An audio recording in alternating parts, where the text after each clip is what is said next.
Bob Iger is back at the top of Disney. Bob Chapek. Bob Chapek. Bob Chapek. Bob Chapek. The way to properly say his name is a mystery, just like his status at the Disney Company. I'm still sick, someone help me. Alright, I'm done with the rhymes, but I am sick, and that's not a lie. This week has been the craziest week for the Disney Company. Sometime in the evening on Sunday, Bob Iger wrote out an email to every cast member and every employee that works for the Disney Company. And I quote, "Dear fellow employees and cast members, it is with an incredible sense of gratitude and humility, and I must admit a bit of amazement that I write you this evening with the news that I am returning to the Walt Disney Company as Chief Executive Officer. All changes were effective immediately, and Bob Iger is now the CEO once again of the Walt Disney Company."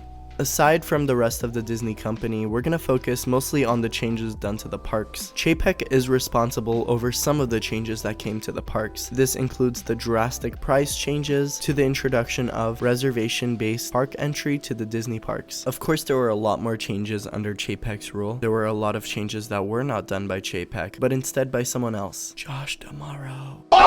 But before I start a war, I'm just gonna get off of this topic. Bob Iger expressed concerns about Chapek killing the soul of Disney regularly. Now, this is obviously about the park price increases and apparently the treatment of creatives. Now, I want you to look at, of course my voice is dead.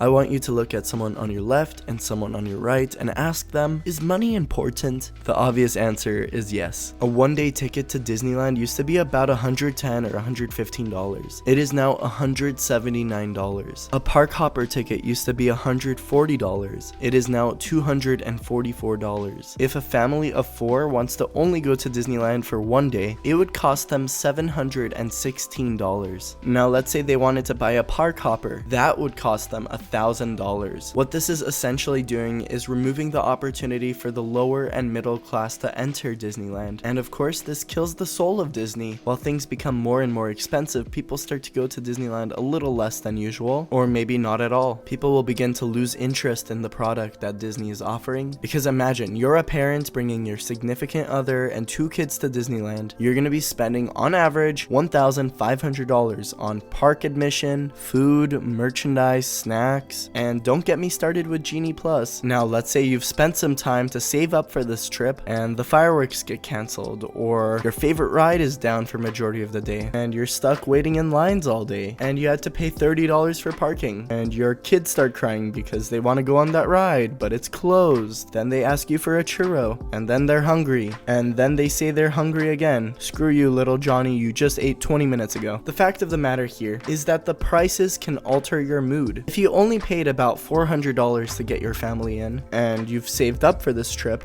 you're not going to be wasting $1,500 in a day. Something that's pretty funny and amazes me is that Iger used to always talk about how Mr. Paycheck has taken Disney in the wrong direction. Some associates that have worked with Mr. Iger said he would fixate on the topic so much that it started to become uncomfortable. Iger worried over price increases at the theme parks and claimed to field calls from creatives upset with Chapek's handling. If you don't know what I'm talking about here, a lot of internal employees, in fact over 30,000 of them, have signed a petition to get Paycheck fired. Iger has already started work in the Disney Company by already dismantling some of the changes that Chapek made to the structure of the company, and he said to have another priority beyond writing the company's finances. He's also going to be involved in selecting a successor through this time. Since the year 2006, there has always been speculation that Disney will be sold to Apple. Yes, Apple, as in the iPhone company. But it seems like this actually might be the case. We shall see, and I'll keep you updated. Apple has made it public a while ago that they're always open to purchasing larger companies. Chapek was let go on Sunday, November 20th, with Iger reclaiming the helm immediately. The board had only approached Iger on Friday, with things moving quickly enough that Chapek was notified only moments before the public announcement was made. The board had been attempting to secure a replacement for a while, even before Chapek's contract renewal earlier this year. Several executives had begun raising complaints to the board in an attempt to convince them to let him go. Although the board has identified some internal candidates that might be able to assume the CEO position, they felt like they didn't want to put someone new because of all the pressure and the current status of the company. Because they had to renew his contract earlier this year, Chapek will still receive more than $20 million